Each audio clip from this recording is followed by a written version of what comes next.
Siyempre, abang-abang na si Sol sa kanyang pagkain, ang SDN, the best dog food in the multiverse. Wow! Sige. Okay, wala nang pasubali. Bigay na natin kay Sol ang kanyang SDN. Yan na, Sol. Come on. Eat ka na. Oh, ikaw, huwag ko muna lumabas. Kain muna ikaw. Yan, very good. Oo. Sige lang. Parang gusto niya lumabas yata ngayon, ah. Oo. Kanina nga pala, sira yung dumi niya. Tapos may konting blood. Papacheck ko siguro ito kung lumala yun. Papacheck ko. It could be may parasite siya. It could be protozoans. Bacterial. Ayaw niya kumain, ah. Hindi pa naman kumain ito maghapon. Ayaw niya kumain. 10 months old na naman siya. It's most probably too late naman for parvovirus. Parvovirus kasi hanggang mga 6 months, 7 months, maapektuhan pa yung mga puppies. Pero pag 10 months na, hindi na.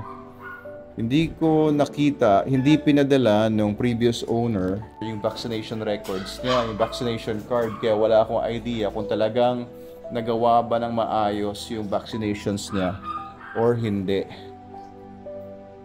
Oh, hindi niya pinansin yung SDN niya. Balikan natin saglit. Pero papakita ko sa inyo, yung nag-iingay dito, may bago kasing alaga si Miguel. Yung kinuha niya kanina doon sa Manalo K9 na tuta. Ay nako, wag lang mag-ingay itong tuta na to hanggang mamayang gabi. Hay. Uy, Pepper, kalat-kalat yung SDN mo dyan, ha. Ito po si Pepper. At ito yung bagong tuta dito na inuwi ni Miguel galing dun sa Manalo K9 whelping kanina. Papi, anong pangalan nito? Ha? Sabi mo meron na kanina. Ang daming pagkain yan, Miguel, ha? Good for one whole day na yan. Hindi, ano yan? Dami lang tubig. Ba't dinamin mo masyado yung tubig? Parang siya, tubig lang yung gawin. O alam mo ba kung ilang grams ang papakain mo sa kanya everyday? Kunti lang, pinakain ko na kanina. Oo nga, ilang grams nga ang papakain mo dito everyday. Dapat tinimbang mo. Kasi kung hindi mo, kapag masobrahan ka ng pagkain dyan, magtatai yan. Maaring manghina siya. Well, anyway, gusto niya mag-alaga daw, pero yun nga magiging problema dito. Pag may puppy kasi hiniwalay mo. Ito 1 month old pa lang yung puppy. Ang kulit niya. 1 month old puppy pa lang na mahigit. Kinuha na niya doon. Sa bagay, naman, pwede nang ihiwalay yung mga puppies na ganyan dahil kumakain na ng dog food, SDN. Pero hahanapin pa rin yan yung magulang niya. Kasi mag-isa lang naman yung tuta na yun. Wala naman siya mga kapatid. Hahanapin nun yung nanay niya. Anyway, bumalik ako dito sa taas. Hindi pa rin kumakain si Sol. Anong problema natin, Sol? Ha? Ano ba nito, SDN? Ayaw mo ba? Sige na, kain na. Ha? Ano, may problema ba? Napasama ba yung pagpapaligo natin sa iyo kagabi? Naku.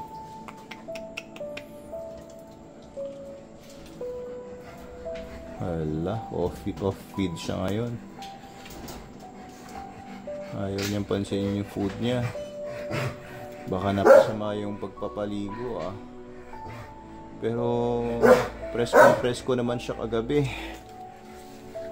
Nagpapalabas na si Logan. Oh, sige na. Okay.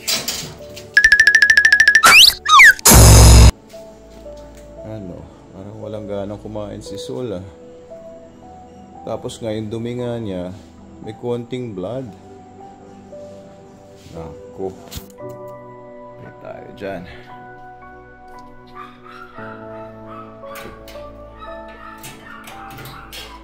Observe ko to ngayon.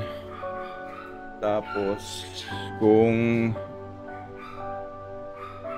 apparently may problem, Baka kailangan dalhin natin sa vet bukas for a laboratory test itong si Sol. Isa rin sa mga kinatatakutan ko dito kay Sol kasi nga nung pagdating nga niya sa amin, puro garapata. Ang lalaki ng garapata, bilog na bilog at pintog na pintog yung mga garapata niya. So it's most likely na meron siyang blood parasites kagaya ng Ehrlichia, Babesia. So sooner or later maaaring maapektuhan siya nung blood parasites kasi mga blood parasites na yon nagkukos yun ng off-feed din, hindi kakain yung aso hanggang mangayayat yung aso hanggang sa magkasakit at mamatay ang aso kapag may blood parasites. So malalaman lang yon sa blood test.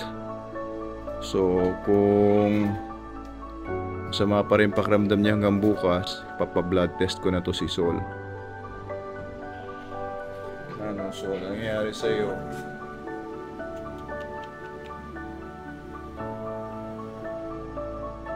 Binalikan ko si Sol pagkatapos kong magdilig ng mga halaman hanggang sa labas. Ayan, tapos medyo hinawakan ko lang yung food niya, minix-mix ko. Ayan, tinikman niya at ayan, kumain na siya. Okay, very good naman yan. Huwag lang mabibigla yung tiyan niya kung meron siyang iniinda sa tiyan niya. Hopefully, ay passing lang yung kanyang stomach upset. Very good. Very good boy. Ano, Logan? Tsaka na naman sa pwesto mo. Bali, wala na naman yung ligo natin. Anyway, ayun, very good. Ayun, lumalakas ang kain ni Sol. Very good. Very good naman si Sol. Ayos, ayun. Gutom din.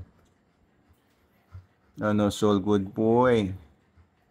Very good. Ayan, nangangalahati na siya sa SDN niya. Kanina, ayaw niya talaga. O baka naman hinihintay niya munang lumambot. Parang alam na niya yung style na hihintay niya ng konti. Sino bang aso ko na gano'n? Hinihintay niya ng konti na lumambot yung food bago niya kainin.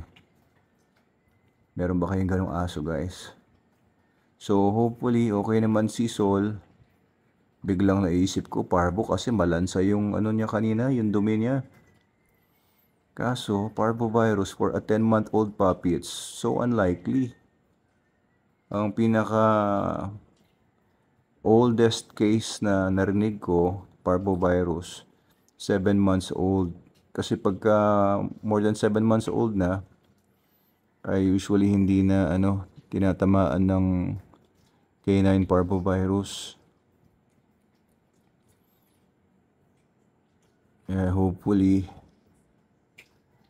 Hopefully vaccinated naman itong si Sol.